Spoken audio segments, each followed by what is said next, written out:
Good morning, Fort Church. It's so good to be here with you this morning. Like Matt said in the video, my name is Zach Garland. Just to tell you a little bit about myself, I have been married for almost 5 years. May 12th this year, me and my wife Laura will have been married 5 years. And on December 18th, 2015, at exactly 5 p.m., God blessed us with our first child, our son, Kofer. They were here. They had to leave because in the first service he was crawling up to the stage and was all over the place. But it's a lot of fun. Just to tell you a little bit more about us, and then we'll kind of jump in this morning. My wife Laura and I are both from the big city of Cordele, Georgia. If you don't know where that's at, it's about an hour and 40 minutes southeast of Columbus. The watermelon capital of the world. Don't know why nobody grows watermelons anymore, but we keep celebrating it.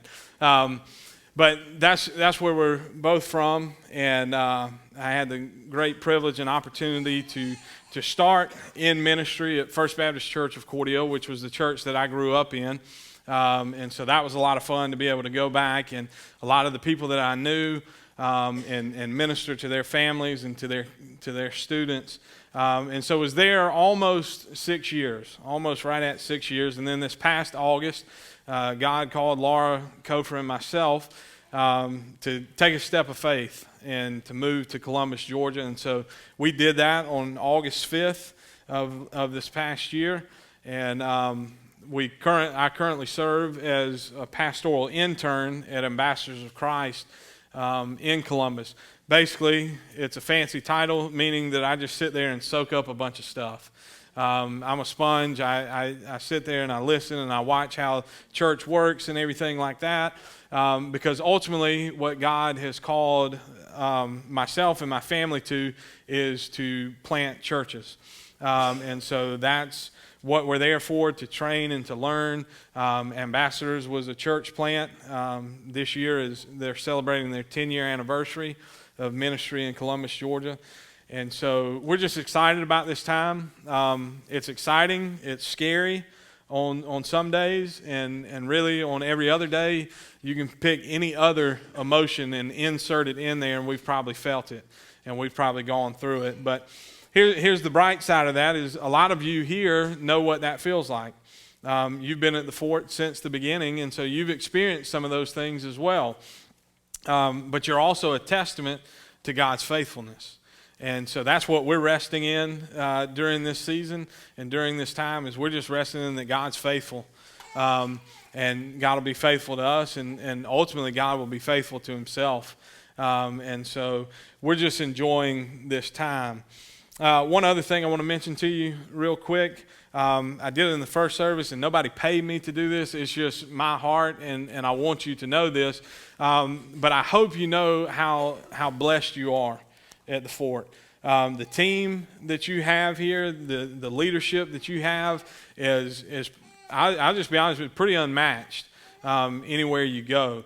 And so I've had the privilege of knowing Matt when he was pastor at First Baptist Church in Vienna. It's about 9 miles up the road from Cordele, and we got to meet. So I've known him for about 5 or 6 years now. He's a great guy. And this past Tuesday I came over and met some of the other team, met Garrett and Justin and Haley and some of the other folks, and it just cemented for me that you're in great hands. With the leadership that you have. And so I just want to encourage you to pray for them as they lead you. Pray for them as they look at where God is leading the Fort and what God would have the Fort to do, not only to make an impact in the valley, but also throughout the world.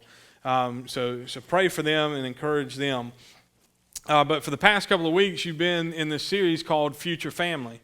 And that was the one thing Matt asked when he called me, is he said, "Hey, I usually hate to do this, but we're in the middle of the series. Could you continue the series?" And I said, "Yeah, that's no problem. I don't have a problem with that at all." What I didn't know is that I know it was a coincidence and everything that he would be gone this week, but after I started looking at it and started preparing, I was like, "Oh, I see why he wanted me to do this one." Because I'll be honest, as I've been preparing for this message, it's one that's really kind of convicted me in some areas about how we deal in our family and what part I play in our family. And so it might be a little heavy this morning, and so I just want to go ahead and throw that out there, warn you about that. But it's not going to be what I'm saying; it's what comes from the Word of God. So we'll just kind of rest in that. But this whole series has been about our future family, that family that we want in the future, that we desire, that really that goal that we kind of strive for in our families to become, and not only for our health and our happiness and our well-being, but ultimately we want this future family because this future family glorifies God, right? God has this ideal set, and that's kind of what Matt talked about in the first week, right? That there are no perfect families, not today, not 50 years ago, when Leave It to Beaver was out there. That was TV, it wasn't real life, and not even in Scripture were there any perfect families.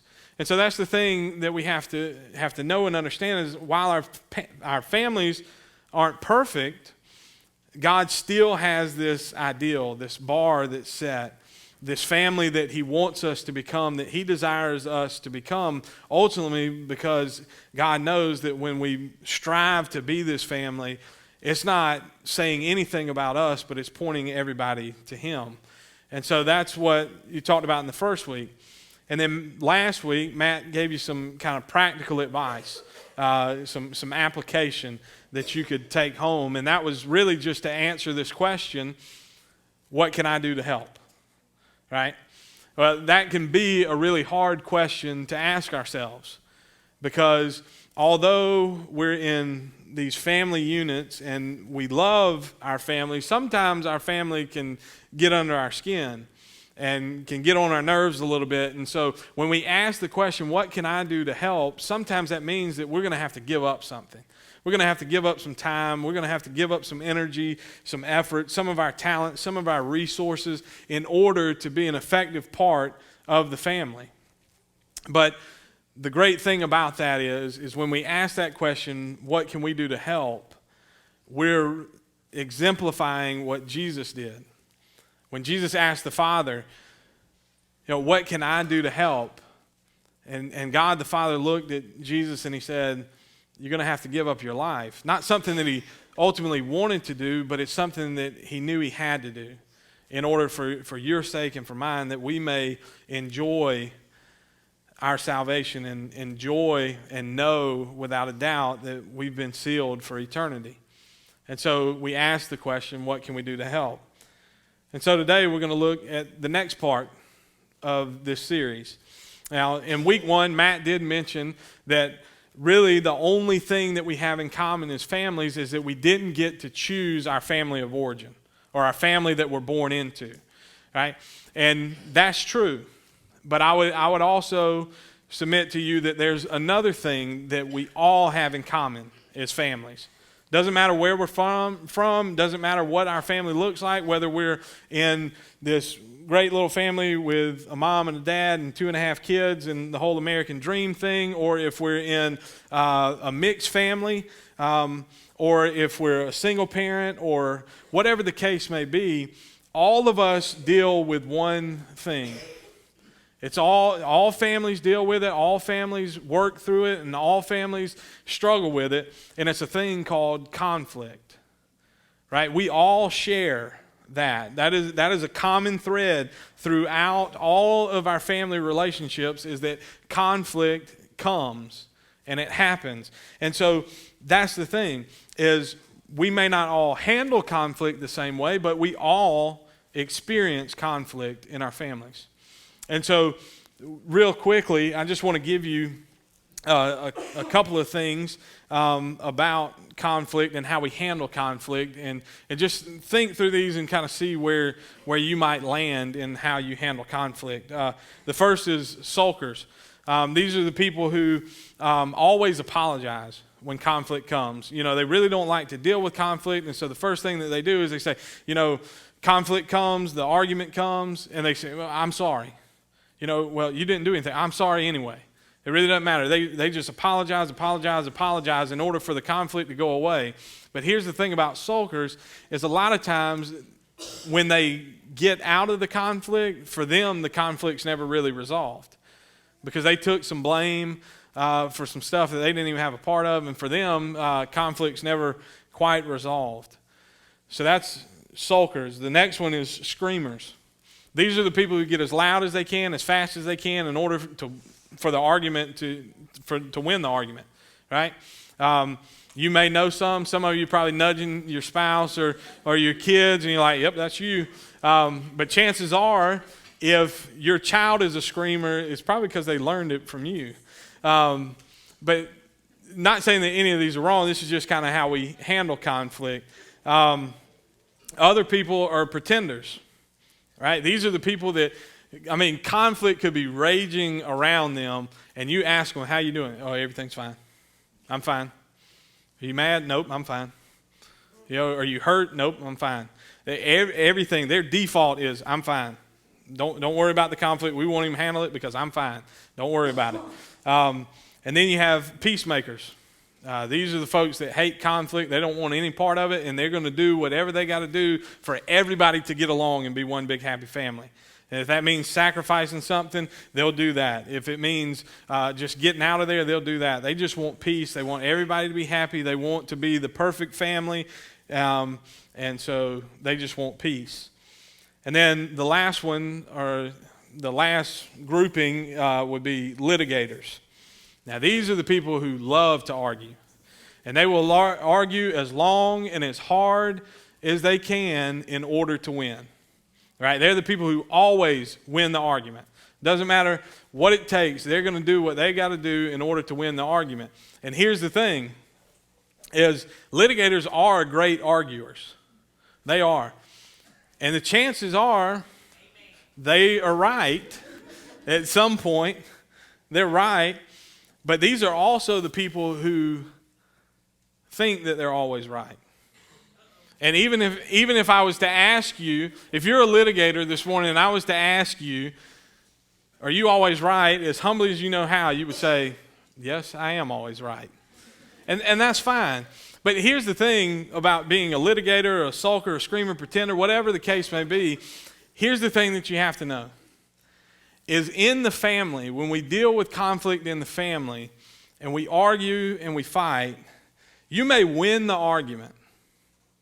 You may prove your case well, but if you win the argument in your family, you never really win anything. Right? In the courtroom, you argue a good case, you win the case, the verdict comes back the way you want it, boom, praise and all that comes and you win. In work, if you have a disagreement with a coworker, but you have this great idea and you know it's going to work and you fight for it and you win that argument and it's successful, you win that. But in the home, if you win the argument, you never really win anything. And so that's the thing, is even though you may identify with one of those ways of handling conflict, doesn't mean that any of them is right, doesn't mean that any of them are wrong. It's just that when we approach conflict within our family, we have to know and we have to understand that ultimately we're not really winning anything. But we all have different responses, but conflict is a common thread in our families and in our family life. So this morning we're going to look at what the reasons may be for conflict, right? And so we're going to enlist the help of James, the half-brother of Jesus, and we're going to look at the letter that he wrote that's in the New Testament in James chapter 4. But first we need to ask the question that James asked to begin verse 1.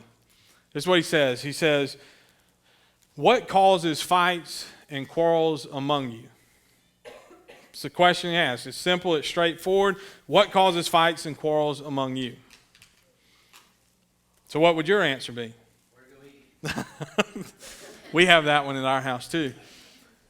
But that's the thing. Do you really know what causes the fights and the quarrels? You may think that you do, but chances are you don't know.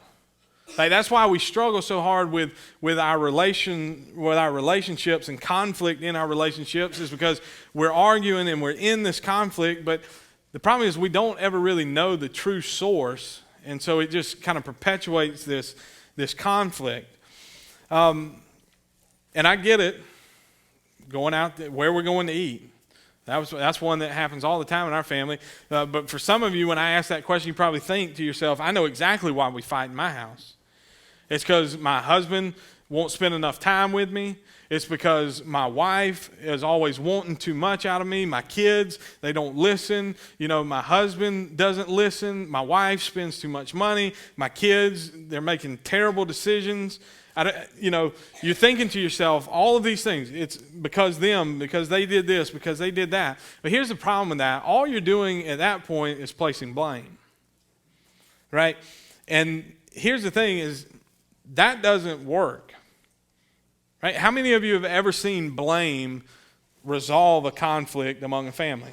Like a family's been in an argument and the wife blames the husband for something and he just looks and goes, oh, honey, thank you so much for blaming me. I feel so much better about this, right? Or you can turn it around any which way you want to. It doesn't work. You can't blame people and pour everything on them and expect for conflict to just be resolved, right? That's the thing about it. Because what we're doing ultimately is we are saying that the cause of the unhappiness in our life is always on somebody else. Well, here's the thing. If you always blame somebody else for your unhappiness, you're always going to be unhappy, right? Because when you depend on fallen people who live in a fallen world as the source of your happiness, you're always going to be let down. And so blame doesn't work. We can't blame other people for our unhappiness, whether it's just in our day-to-day life or in conflict. So we have to get a little bit farther in to the heart of what James says the source of conflict is. This is what he says. What causes fights and quarrels among you? There's the question. And here's his answer. Don't they come from desires that battle within you? That's his answer to the question. Don't they come from desires that battle within you? Stay with me, because I know what James says is shocking. And again, that's what I get to rest in today. This is not what I'm saying. This is what James said. All right. But he says the reason that you have conflict in your family is because you want something and you're not getting it.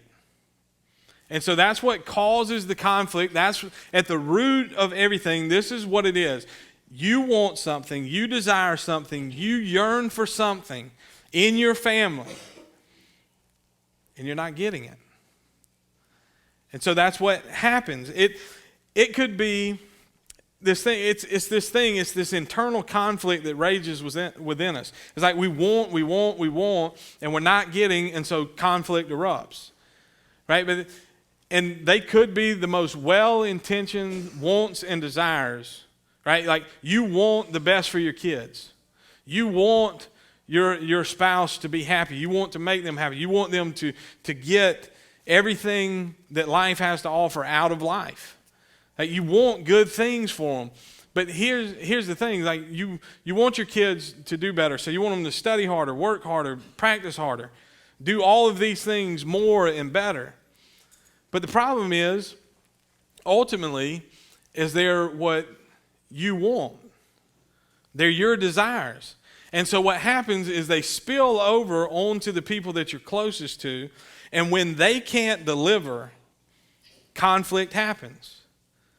Right? Because here's the other crazy thing is sometimes our wants and our desires spill over onto people that we're closest to, and the people that we're closest to don't even have the ability to give us what we want. And so conflict happens. And then James goes on and says this. You desire, but you do not have, so you kill. Trust me, I'm right there with you. James is talking a little bit crazy here, but this is what he says. You desire, you long, you yearn for something from your family, and they won't give you that something. And because of that, you kill. Now, James isn't talking about killing physically. He's talking about killing mentally, emotionally, relationally. And here's the thing, is whether you realize it or not, we have the ability to kill desires and dreams and relationships and hopes. All of those things we can kill. And we can do it a couple of different ways, one of which is by our words. Right? How many of you have heard this old saying, sticks and stones may break my bones, but words will never hurt me? Right? My parents used to tell me that. Like I'd have a problem with one of my friends, my family would tell me that, my parents would tell me that, and I'd walk outside and you can't do anything to me. Like you say whatever you want, I'm invincible to your words. Like I believed it when I was a kid, but the truth of the matter is that words do kill. They can kill. Right? Our pastor says it this way, words have meaning, so know the meaning of words. Right? And here's the thing, in conflict, sometimes what we do is we get up and we're so mad and we're so angry and things just aren't going our way, and so we just start throwing words out. And we don't even stop to think for a second, what is the impact of that word going to be on that person? Right? And so there we go. We start throwing out words, and here's the other thing about words is once you say them, you can't ever get them back. Amen. And so you start throwing those words out, and you don't even realize it, but before you know it, they're killing dreams, they're killing hopes, they're killing all these things. So James says, you don't have, so you kill. But others have seen or been a part of relationships that have been killed or almost killed because we want something so bad. We place such unreal expectations on people. The people that we're closest to. Like you've seen it in families, like you see it all the time in families with parents and children. Like the parents, and trust me, I have a 13-month-old son, and I think about this all the time. But sometimes you have a parent who wants so much for their kids. Like they want them to be that superstar athlete. They want them to be the pageant winning person, whatever the case may be. They want that so much for them because of something that's happened in their past. Like it may come from a well-intentioned place. Like you don't want your kids to go through what you've gone through. You know, and so they come from this well-intentioned place, but the problem is the way that we carry them out tends to have a negative effect. Like we want our sons to be such good athletes, and so we give them all this pressure. Practice harder, practice more, do this, do that, do whatever you got to do to make it. And what happens is when those college scouts don't show up at the door, now it's the kid's fault. Maybe he just didn't have it. Maybe he worked hard. Maybe he did all of those things that you asked of him, but maybe he's too small. You know, things that you can't even determine, things that you can't even play a part in. And so now you think that they failed. And typically that comes from that place of, man, I wish I would have done this when I was in high school. Or I wish I would have done that when I had the chance to do it. And now we have a kid and it's like, boom, let's just throw all of what we wanted at one day in time and that we never got, let's just throw it on our kids. And what happens is, I mean, there's so many other situations like that. But what happens is that kills relationships. Right? And we do it because we want something, we desire something, and we begin to place it onto people who may not even have the ability to live up to it. But then James continues on by saying, not only do you kill, but you also covet. Now, this makes it back on ourselves. This is that selfish place, because to covet means to be intensely focused on something that you want. Right? The family you want, the job that you want, the kids that you want, the marriage that you want, all of those things you want. And what happens is because you want them so badly, you'll do really anything to get them. Disregarding the people who are closest to you, or blaming them for things that they're not doing, they're not meeting your expectation. And that's a selfish motive. And that's the problem. Because it's a selfish motive, it really has a thirst that can never be quenched. That's what self is. So there's not enough time for your marriage to spend in your marriage to meet your expectation. There's not enough good grades for your kids to make. There's not enough time for your son or your daughter to practice this or that. There's not enough of any of that to fulfill self. And so James goes on and he says again, so that's why you fight and you quarrel. So there it is. James says the reason for conflict in my home is because I'm not getting something that I want. And the same goes for you. The reason that you fight and you quarrel in your house is because you're not getting something that you want. And if we could all be real honest this morning, and we could even think back to the last conflict that we had, maybe it started this morning. But the chances are, if you thought about it and you were really honest with yourself, you would say, you know what? I wasn't getting something that I wanted. And so that's why we were upset with each other. That's why we were struggling just to get to church this morning, because we were so mad with each other. But here's the thing. The next time that you get into conflict, what do you think would happen if you just stopped before the argument really got going? If you just stopped for a second and you said, you know what part of the problem is here? I'm not getting what I want. Or if your spouse, if that's who you were arguing with, said, you know what the other part of the problem is here? I'm not getting something that I want either. Or if your kids or whoever it was that you were in conflict with would just stop for a second and own their part of the issue, what would it do? Probably bring the temperature down in the room a little bit. Probably help you stop for a second, really think through what it is that you want and say, what are we really even arguing about here? Maybe the conflict would dissolve and resolve itself. But here's the thing. Again, I know what you're thinking. You say, well, the problem is, I want what my spouse vowed, or my kids promised, or my parents swore to me. Now, all that sounds good because, they owe you something. But let me rephrase it for you like this. It might sound like, I want what I was promised and I'm not getting what I want. I want him, her, them to do what they said they would do, and I'm not getting my way. So we're right back to where James said we would be. Or maybe you're thinking in your head, I really only want what's right and fair. I just want them to be fair. But honestly, do we really care about fairness? Our number one priority is not being fair. The only time we want fair is when it works in our advantage, right? Think about it like this.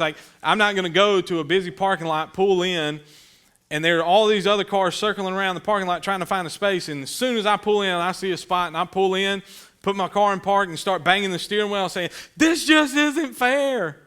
All these other cars out here, they've probably been circling around 15, 20, 30 minutes. And they couldn't find a spot. That's not fair. Why did I get this spot? It's not going to happen. Actually, I'm going to pull my car in. I'm going to park. I'm going to say, thank you, God, for this spot. You just opened it up for me. Thank you so much. Right? Because I really don't care about fair unless it affects me. And so, therefore, we can't use that argument in conflict. We can't say, oh, well, it's not fair. Guess what? Life is not fair. And because it's not, we can't use that as the reason for our conflict. It goes back to this internal conflict that rages within us. So what are we supposed to do? If you're a non-Christian, not really sure. Stay mad, maybe. Or you could apply some of the principles that we talked about earlier. If you're in a conflict with somebody, you could say, hey, you know what part of the problem is here? I'm not getting what I want. I understand it may come from a selfish place or something like that. And that may help you in your family dynamic. It may help everything out. But here's the thing. If you are a follower of Christ this morning, you do what James tells us. He writes on in verse 2, he says, you do not have because you do not ask God. You don't have because you don't ask God. So the next time you jump headlong into conflict, or you go storming into the bedroom, or you leave that nice little note on the kitchen table or on the mirror, before you just jump into that conflict, maybe stop for a second and say, have I taken this to God?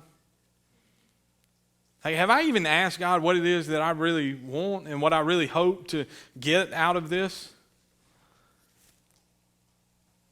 But that's what James says. That's the reason you're not getting what you want, because you don't ask God. If you just stopped for a second and you used all of the energy taking your request to God that you exerted on your pouring your frustration out on everybody else in your family, if you just did that, it would change the game. It would change things. But here's the thing is, you would have to ask God, say, God, just show me what I really want. Show me what I really want. See, you may want a happy marriage, but the truth is your spouse can't do what you think will make you happy. Or you want your kids to get a scholarship, but maybe they're not that athletically gifted. And so instead of pushing them, you help them discover something else that they can excel at. You want cool parents like your friends down the street have. The one, your buddy, that has the late curfew and can really, seems like he does what he wants to do. But you got stuck with the parents who love you too much to let you do whatever you felt like. You have to understand what you really want. And if you stop long enough to discover what that is from your family, and you take that to God first, it may change the whole dynamic and how you handle conflict. But here's the trick. Oftentimes when we take our desires to God, especially on behalf of other people, we have a tendency to pray things on to them. God, help my husband listen better. Or make my husband listen. Or God, make my kids do right. Or whatever the case is, we tend to pray things on to them. Instead of praying maybe something like this. God, I want my spouse to listen better. But God, I need you to help me listen better. God, I want my kids to think I'm the cool parent. But help them to understand the reason that there are rules and regulations in this house is because we love them too much to let them do whatever it is that they think's best. If we began to pray like that, if we began to do things that way, what would it do in our families? If we really took our wants, our desires, what we long for to God and say, God, I can't do this on my own, so I'm asking you for help. What would it do in our conflict? It'd probably take the edge off. Or it may, like I said, bring the temperature down in the room. It may help you to be able to talk, because here's the thing about conflict is a lot of times conflict needs to be dealt with. Not all conflict's bad. You may have a misunderstanding. You need to talk through it, and that's a good thing, and that's a strengthening thing and something that builds your family up. So I'm not saying avoid all conflict, but the way that you handle it, if you went about it a little bit differently, maybe things would be better on everybody. And so what could it do? Here's the thing. When you take your desires, your wants, your dreams, your passions to God, guess what? He cares about them just as much as you do, because He cares about you. And so you take them to him. You pray. You ask for that. And here's the other thing, is God doesn't always give you what you want. So you got to know that. You just can't go, hey, well, they said Sunday at church, if I just take it to God, he's going to handle it. No, he's not always going to give you what you want. But here's the thing, he always, always, always gives you what you need. Right? So the next time before you go rushing into conflict, before conflict erupts in your house, think about this, that your greatest need was met in the greatest family conflict ever. And that happened over 2,000 years ago when Jesus, as he hung on the cross, as he hung there, and God the Father turned his back on him. The first time they had ever been separated in the history of the world, creation, whatever you want. First time they had ever been separated because God couldn't look on sin. And God poured out all the wrath of your sin, all of my sin, all of the sins of the world. He poured them out onto his Son. And Jesus took every bit of it. And he took it for you and he took it for me because God knew that what we wanted and what we thought was best, he knew we'd get it wrong sometimes. He said, even though you don't know, I'm going to give you what's best through my Son. I'm going to give you redemption. I'm going to give you grace. I'm going to give you love. I'm going to give you mercy. I'm going to give you all these things because they are what you need most. You need to be in right relationship with me. And you need to be sealed for eternity as my children. And so I'm going to meet that need for you right where you are. And because of that, it makes our wants not seem like so much. When we know our greatest needs already been met, what we want and what we desire may not seem like so much. So as you leave here today, I just kind of give you this task to think about. Think about maybe who in your family, in your life, in your workplace, wherever the case may be, who is it in your life that's been suffering because you haven't gotten what you wanted? And then I would task you to go to them, to apologize. Because the thing is they probably understand. And chances are, if you take that first step, they might own a little bit of part of that conflict themselves. And what would happen? What would happen? Maybe, just maybe, conflict wouldn't be something that we run from, but that we embrace and we understand. We may disagree, but we're here. We'll own our part of it, and we'll talk through it, and we'll work this thing out. And maybe, especially in our families, that conflict would begin to disappear, and that we would look more and more like that future family that God desires us to be.